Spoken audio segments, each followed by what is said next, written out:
Years since Arkansas Governor Sarah Huckabee Sanders was sworn into office. Tonight, she sits down to reflect on her first year as governor, which has seen some controversy. Yeah, Faith Woodard has what the governor says she's accomplished so far and what she still hopes to accomplish in 2024.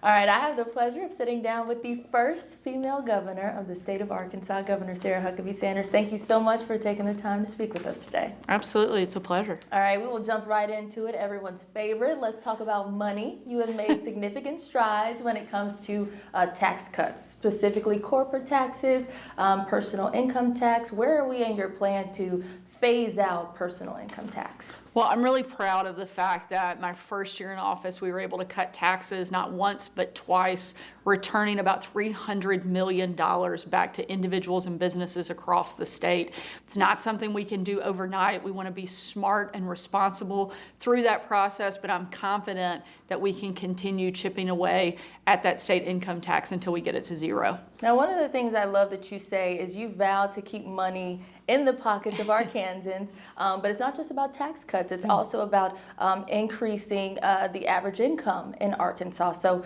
what is your plan when it comes to increasing the average income so we can stay competitive and continue to drive people to Arkansas? We're no longer just competing with Mississippi and Texas and the states immediately around us. Arkansas has to compete in the global economy. So one of the first steps is phasing out that income tax. But one of the biggest pieces of that is really giving people a solid foundation.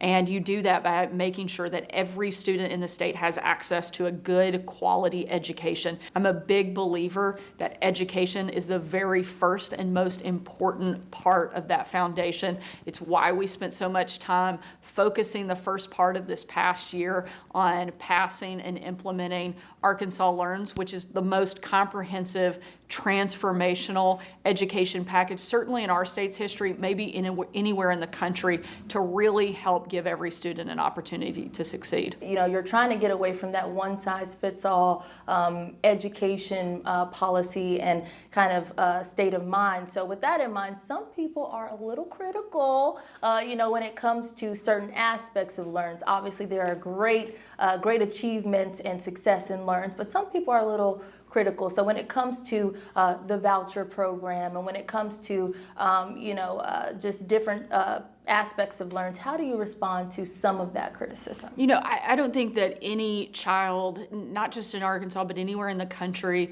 should be trapped in a failing school because of their zip code or how much money their parents make. I want to make sure that every kid has the tools and the resources and is able to go to the school that best fits their needs. And I think that by empowering parents and opening up education freedom accounts, we're giving that ability to every family to really decide how best and where their kids can be educated. And just switching gears, you know, you've also taken a really hard stance on the prison system.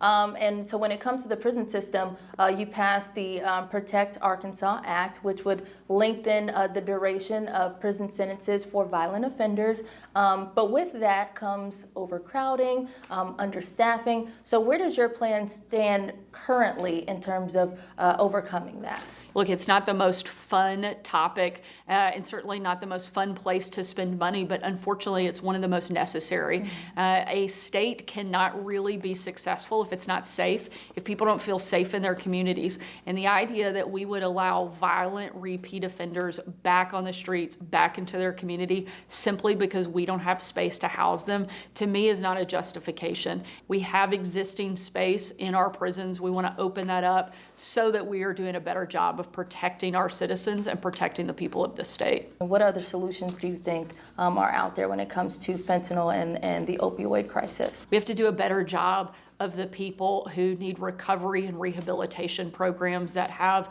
strong addictions. We've invested heavily in that. We're continuing to look for ways that we can invest and break that cycle of addiction. And we're wrapping up here, but in following your career, it seems like you are a woman of faith, a proud woman of faith, and someone who has conservative beliefs. So as the governor, how do you balance staying true to yourself and being Sarah Huckabee Sanders while also being the governor of people who might not share the same ideologies and backgrounds that you have? How do you balance that? Part of the authenticity of my faith is that I'm comfortable talking about it. I'm also not trying to replace the Capitol dome with a steeple and force my faith on anybody else. If it's real, if it's true, people see it by the way you live your life. And what have you not accomplished in your first year in office that you're like, we're going to get after it in this next year?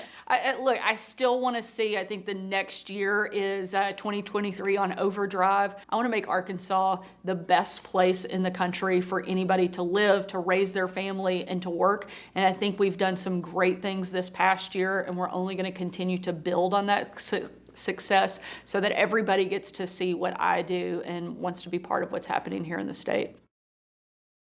That was Faith Woodward reporting for us out of Little Rock.